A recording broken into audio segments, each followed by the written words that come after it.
Hello, my name is Carson Matthews, and today, for my exploration of Dionysus and democracy, I sought to answer two questions.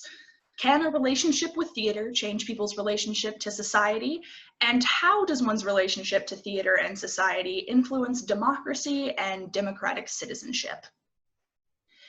Theater creates truth from the collision of ideas, from conflict.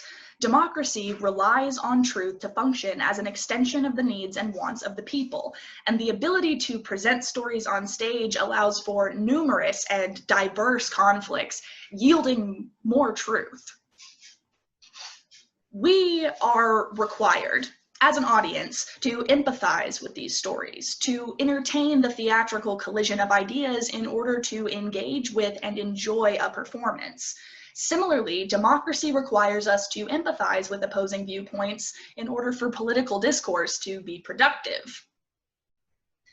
Theater is deeply entrenched in our society and creates a space for common community, for our differences to be identified, interpreted, and questioned, for experiences to be shared, all of which create a more informed, understanding foundation for democracy by the inclusive people, for the inclusive people. Theater is a mirror held to the society it is born from, and in the face of an unsuccessful or failing democracy, like in authoritarian systems, theater will suffer as well. Empathy and the sense of common community are broken down, and artistic expression is driven underground. Common community under theater, as we know it, began in ancient Greece. The city Dionysia was established as an annual festival in celebration of Dionysus. It brought together Athenian tribes that were previously at war and united them with religious ritual and performances of dramatic tragedies. Dramatic tragedies, for a play to be a tragedy, people have to suffer. But they suffer to teach us something. Tragedies presented at the city Dionysia were essentially a Greek chorus standing on stage wearing debatably creepy masks and warning you that if you try to escape fate, well, we all know what happened to Oedipus, don't we?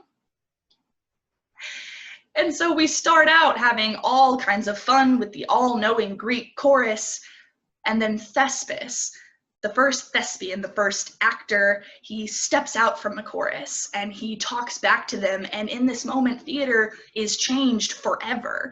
He has created dialogue, dissenting viewpoints, and all of a sudden there's a foil to the homogenized Greek chorus. Instead of this unitary authority imparting knowledge, the audience must engage through the conflict. There is a push and pull that we must participate in, an exchanging of ideas that we must entertain.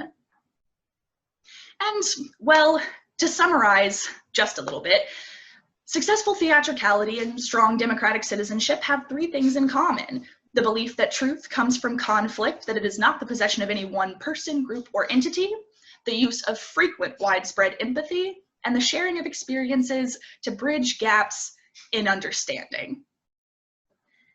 2,500 years after Grecian theater latched itself to the idea of democracy, Joe Patt created Free Shakespeare in the Park under the democratic idea that the best art we can produce should be universally attainable.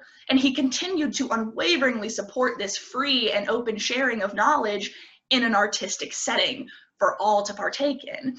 This leads Pat and his theater community to the notion that for this democratic circle to be complete, sharing knowledge isn't enough. We have to share these experiences. So he created the public theater, where people could do so and could be afforded the same empathy that they had given to others that they had seen on the stage. They could get their own piece of the action.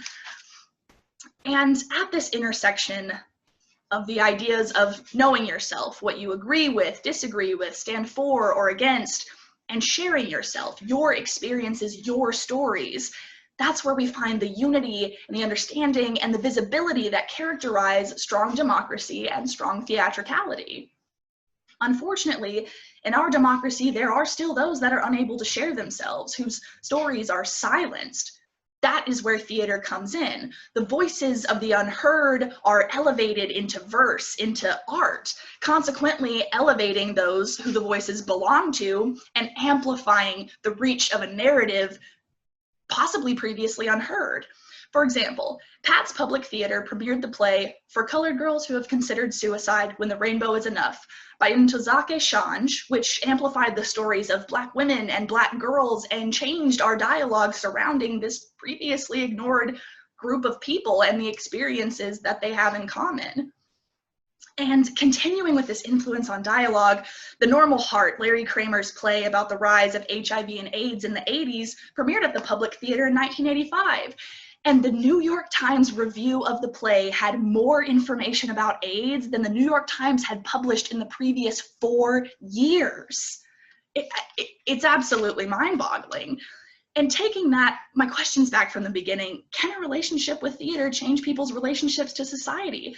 Short answer, I think absolutely. There's that common community. And how does that theater-society relationship affect democracy and democratic citizenship?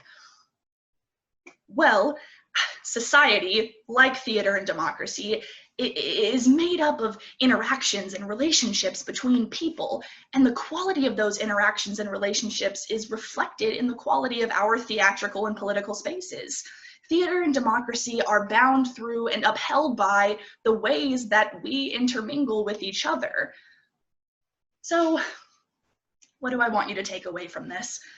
Well, do not shy away from conflict. Instead, seek for how it can teach and please. Overuse empathy and use it to build inclusivity, and then use that inclusion, whether you're at the polls or on the stage, so that we can all have our voice. Thank you very much.